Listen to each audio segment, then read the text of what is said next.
परंतु कुंवर सिंह के आगे दौड़ना भी कोई साधारण बात नहीं थी। हर कदम पर उनका रक्त टपकता।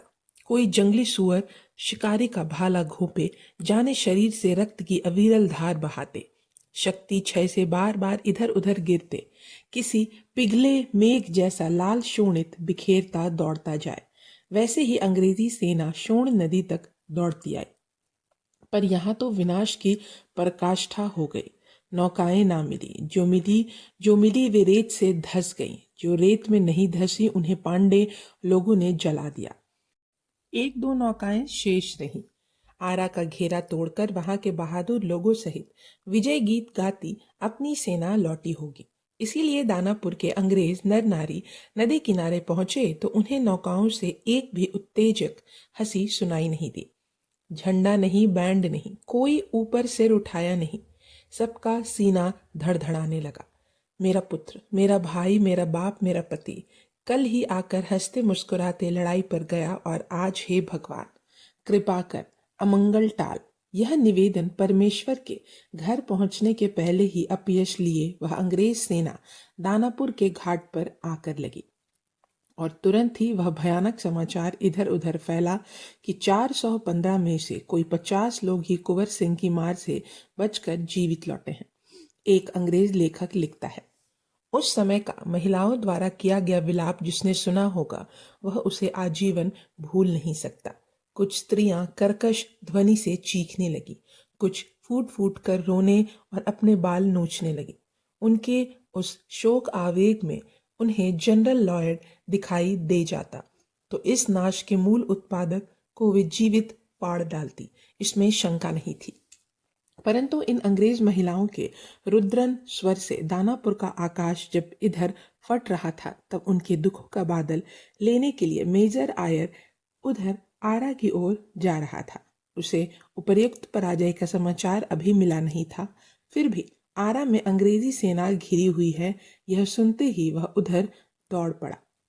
29 जुलाई और 30 जुलाई को डनबर की सेना को नेस्ता नाबूद कर कुंवर सिंह के सिपाही जो वापस लौटे तो आयर की सेना के उधर आने का समाचार उस वृद्ध सेनानी को मिला।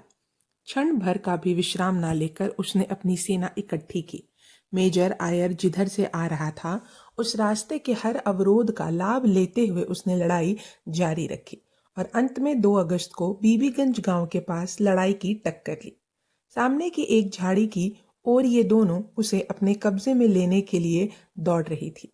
उस वृद्ध और युवा की भयंकर स्पर्धा में वृद्ध कुंवर सिंह की उस झाड़ी पर पहले कब्जा करने में सफल रहा और वहां आते ही उसने आयर पर जोरदार मार चालू की। आयर के पास 3 उत्तम तोपें और उनके सहारे से वह आगे बढ़ रहा था। कुंवर सिंह के सिपाही उस पर 3 बार टूटे। तीनों ही बार उन अग्नि वर्षा तोपों के मुंह तक उनके हल्ले पहुंचे, पर अंग्रेज तोपों की मार अखंड चलती रही। इसी समय कैप्टन हेस्टिग नामक अंग्रेजी योद्धा आयर के पास हाफते हुए आया है।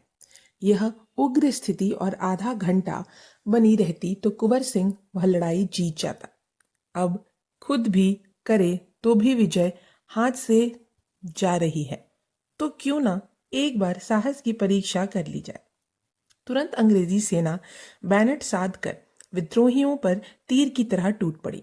तोपों में मुंह पर भी जो सिपाही टूटने में डगमगाते नहीं थे वे विद्रोही सिपाही अंग्रेजों के बैनट के हमले के आगे खड़े रहने का जाने क्यों कभी साहस नहीं करते थे। यहाँ भी वे हिम्मत हार गए। आयर उन्हें उस झाड़ी में से बाहर निकाल आगे घुसा और आरा की गड़ी की ओर बढ़ गया। वहां बंद अंग्रेजी सेना को उसने मुक्त किया और इस तरह आरा शहर फिर से अंग्रेजों के हाथ आ गया। आरा शहर का घेरा कोई 8 दिन नहीं चला था। उन 8 दिनों में यह घेरा संभालते जगदीशपुर के उस शूर परारवर नहीं था। तब भी उसके बाजारू अनुयायियों में जोड़ तोड़ और साहस की कमी के कारण आयर से पराजित होते ही कुंवर सिंह जगदीशपुर की ओर निकल गया।